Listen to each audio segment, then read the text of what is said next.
1983, a 3-year-old girl vanished from her home in Louisville, Kentucky. She wasn't taken by a stranger, but by her own mother, who then disappeared, creating a new identity for both of them. For the next 4 decades, a father was left with nothing but questions. A case went cold, and a little girl grew up completely unaware that her entire life was a story with the first chapter ripped out. This is the incredible story of one of the longest running parental kidnapping cases in U.S. history. The single tip that broke it wide open, and the emotional family reunion 42 years in the making. A father's world was shattered when his wife vanished with their 3-year-old daughter. For 42 years, he never knew if she was alive or dead. The case files gathered dust, the trail went cold, and eventually the little girl was even removed from the National Missing Children's Database. Then, in 2025, a single phone call changed everything. It unraveled a web of lies that had been spun for a lifetime and led police straight to the door of a woman who had no idea who she truly was. In spring of 1983, life for the Newton family in Louisville, Kentucky seemed to be on a good track. Joseph Joe Newton and his wife Deborah were raising their 3-year-old daughter, Michelle. But under the surface, a plan was taking shape that would tear their world apart. Deborah Newton, then in her mid-20s, announced she found a new job in Georgia and wanted to move the family south. She told Joe she would go ahead with little Michelle to get their new home ready, and he could follow a few weeks later. It was a believable story, a logical step for a young family, and Joe agreed. On April 2nd, 1983, Deborah and Michelle left Louisville. When Joe arrived in Georgia weeks later, ready to start their new life, he was met with a terrifying emptiness. There was no new home. There was no new job. And there was no sign of his wife or daughter. It was as if they had stepped through a one-way door, disappearing from the world Joe knew. The story about Georgia was a careful spun lie. The first step in a deception that would last for over 4 decades. Deborah hadn't just left. She had orchestrated an abduction, stealing her own child away from a father, a family, and the life she was meant to have. The search for Michelle Newton had just begun. The first few days turned into a frantic, desperate search. Joe Newton was thrown into every parent's worst nightmare. His daughter was gone, and the woman he had trusted and had betrayed him in the most unimaginable way. A nationwide search was launched, and a Jefferson County court issued a warrant for Deborah's arrest on charges of custodial interference. The FBI soon followed with a warrant for unlawful flight to avoid prosecution. And for a time, Deborah Newton was even placed on the FBI's list of the top 8 most wanted parental kidnapping fugitives. Sometime between 1984 and 1985, the phone rang. It was Deborah. This would be the last time Joe would hear from her for 42 years. After that call, the trail went completely cold, like footprints on a beach washed away by the tide. Deborah and Michelle were like ghosts, swallowed by a country where it was shockingly easy to start over with a new name and a made-up past. By 1986, the pain was still raw.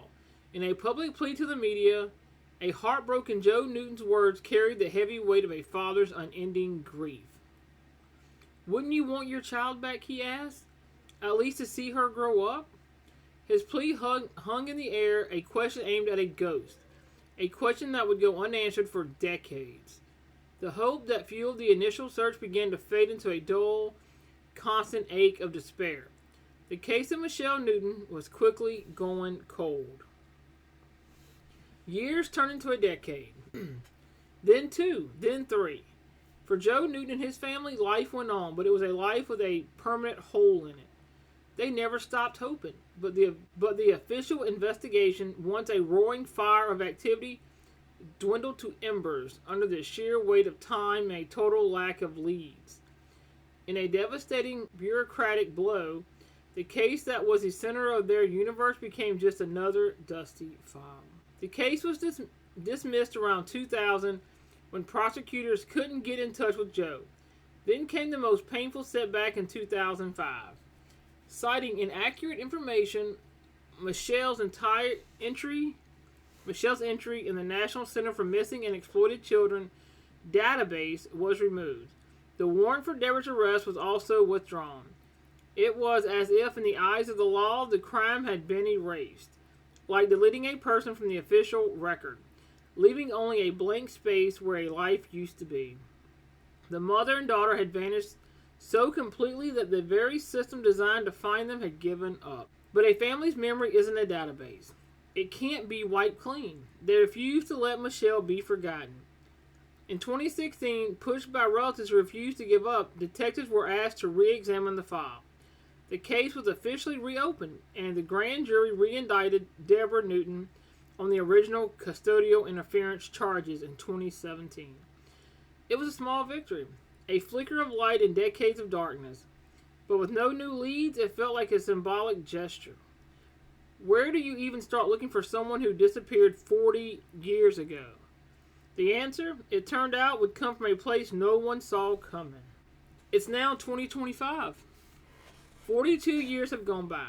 As part of the renewed investigation, the National Center for Missing and Exploited Children released an age progression photo, a forensic artist's interpretation of what Michelle Newton might look like at 46 years old. This image, along with photos of her mother, Deborah, were circulated once again. Then the phone rang. A tip was made to Crime Stoppers in Marion County, Florida. The anonymous caller pointed investigators towards a quiet retirement community called The Villages. They said a 66-year-old woman living there named Sharon Neely looked remarkably like the fugitive Deborah Newton. Investigators from the U.S. Marshals Task Force moved fast. They compared a recent photo of Sharon with the 1983 photo of Deborah Newton and confirmed the resemblance was uncanny. But they needed more than a look-alike. They needed definitive proof. Detectives found Deborah's sister still living in Louisville and got a DNA sample. The sample was sent for analysis, and the results were stunning. A 99.99% match to the woman in Florida. It was a biological equivalent of finding a single unique key that could only open one lock in the entire world. After 42 years of silence, they had found her. Deborah Lee Newton had been hiding in plain sight, living a quiet life under an assumed name, her dark secret buried just beneath the surface. The final pieces of the puzzle were about to fall into place in the most dramatic way possible. On November 24th of 2025, sheriff deputies rolled into the peaceful, manicured streets of the Villages retirement community. Body cam footage captured the surreal moment. Deborah Newton, known to everyone there as Sharon Neely, was outside with her dog, chatting with a neighbor. As the patrol cars pulled up, her friend joked, "Uh-oh, they're coming for you, Sharon."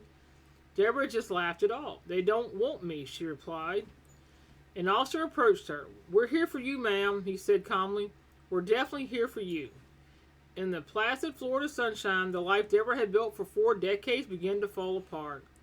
The officer explained they had a warrant for her arrest from Kentucky, connected to a missing child case from 1983. Compliant but startled, all she could say was, "I didn't do anything," as they placed the handcuffs on her wrist. Oh, hey! How you doing, Miss Sharon? Good, how are you? Pretty good.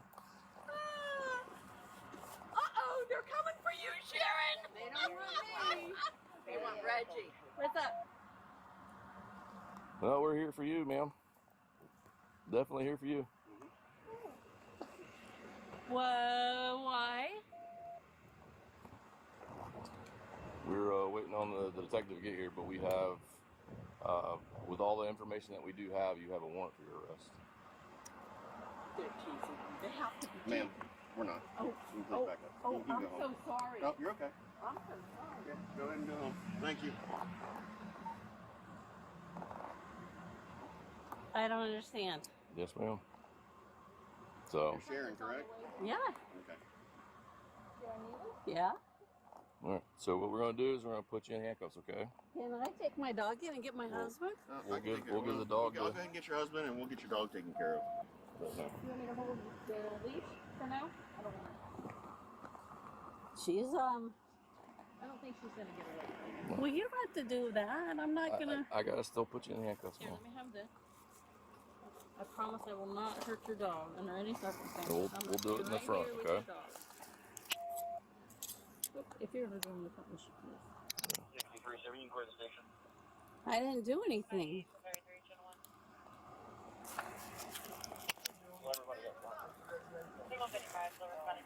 Not to get your watch where it's gonna pinch you or anything. Remember that. Don't let him go because I don't have it. I don't know what they're doing. Well, you guys, somebody's got to tell me something. What's going on? She has a warrant. All the information that we have. A warrant for what? For her arrest. Well, I'm waiting on the detective who can come explain to you just everything in just 1 second, okay?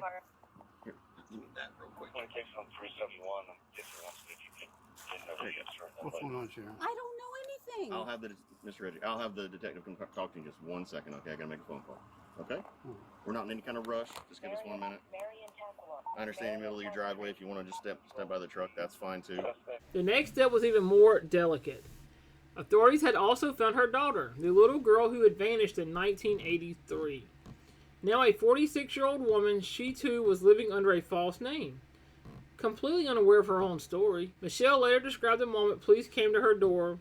They looked at her and said something that would redefine her entire life. "You're not who you think you are," they told her. "You're a missing person. You're Michelle Marie Newton." For Michelle, it was like hearing the book of her life had a secret first chapter she'd never been allowed to read. She later said she'd always had a feeling that something was not right in her life. A sense of disconnect she could never quite put her finger on. A relative had even once joked that she might be a kid from a milk carton. Now the impossible truth was laid out. She wasn't just Michelle. She was Michelle Newton. A missing child, a victim. And for the first time in 42 years, she had a father and a family waiting for her. After discovering her true identity, Michelle contacted the Jefferson County Sheriff's Office in Kentucky. A reunion was arranged. For Joe Newton, it was the moment he had prayed for but thought might never come. Walking into that room was like stepping through time.